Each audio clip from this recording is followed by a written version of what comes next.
नाही, आम्ही आज शेतकऱ्याची बाजू मांडायला किंवा आम्ही रस्त्यावर उतरलेलो आहोत आणि माझं मत असं आहे की ही जी काही तुटपुंजी मदत केलेली आहे ती अतिशय निंदनीय आहे। शेतकऱ्याच्या संदर्भामध्ये टिंगल केल्यासारखा प्रकार आहे।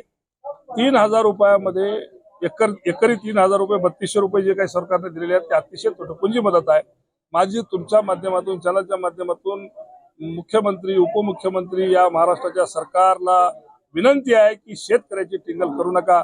आज शेतकरी खूप बेटाकुटीला आलेले आहेत, खूप अतिशय भयानक अडचणीत आहेत। सढळ हाताने मदत करा त्यांना। मला माहिती आहे महाराष्ट्र गव्हर्नमेंटकडे पैशाची तुटवडा आहे, कमतरता आहे। कर्ज काढा, जे करता येण्यासारखं असेल करा। आपण शक्तीपीठाला विरोध असून सक्तीने आपण त्याला ते करायचा मार्ग अवलंबताय। त्यासाठी लाखो करोडो अब्जो रुपये खर्च करताय। एखाद्या मेट्रो ट्रेनसाठी आपण अब्जो रुपये खर्च करताय, एखादा रस्त्याच्या टनलसाठी आपण अब्जो रुपये खर्च करतात। माझं म्हणणं की आजच्या घडीला हे टाळून भविष्यामध्ये तुम्हाला ज्यावेळेस सुखाचे दिवस येतील त्यावेळेस करा, पण आजच्या घडीला शेतकऱ्याच्या पाठीशी उभं टाकणं गरजेचं आहे।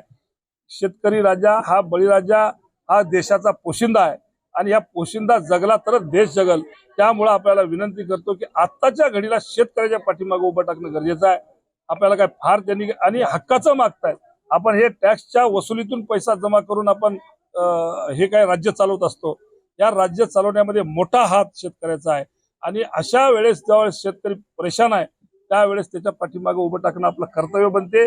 आपल्या माध्यमातून मी विनंती करतो की आज शेतकऱ्याच्या पाठीमागे भक्कमपणे उभं राहा।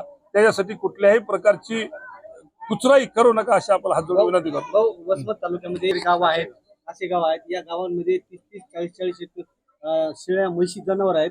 म्हशीचे चारा जे आहे ते या पावसाच्या पुरानं पूर्ण नष्ट झालेला आहे। आज एवढी शासनाने आत्ताच्या घडीला कालच त्यांनी एक GR काढलाय। चाऱ्याच्या संदर्भामध्ये आपल्याकडे ऊस उपलब्ध आहे आणि कलेक्टरच्या मार्गदर्शनाखाली चारा उपलब्ध करून देण्याचे निर्देश यांना दिलेले आहेत, संबंधित त्या डिपार्टमेंटला दिलेले आहेत। आपणही मी आपल्या माध्यमातून चॅनलच्या माध्यमातून विनंती करणार आहे सर्व आपल्या ज्यांच्याकडे गुरढोरं आहेत ज्यांना चाऱ्याची कमतरता आहे त्यांनी तातडीने या कार्यालयाकडे संपर्क साधावा आणि त्याच्यापासून चाऱ्याची उपलब्धता आपल्याच गावामध्ये जे काही ऊसाचे फळं असतील किंवा काय असेल त्यातला एखादा ऊसाचा फळ गव्हर्नमेंट घेईल आणि त्याचा मोबदला देऊन ते चारा आपल्याला उपलब्ध करून देईल।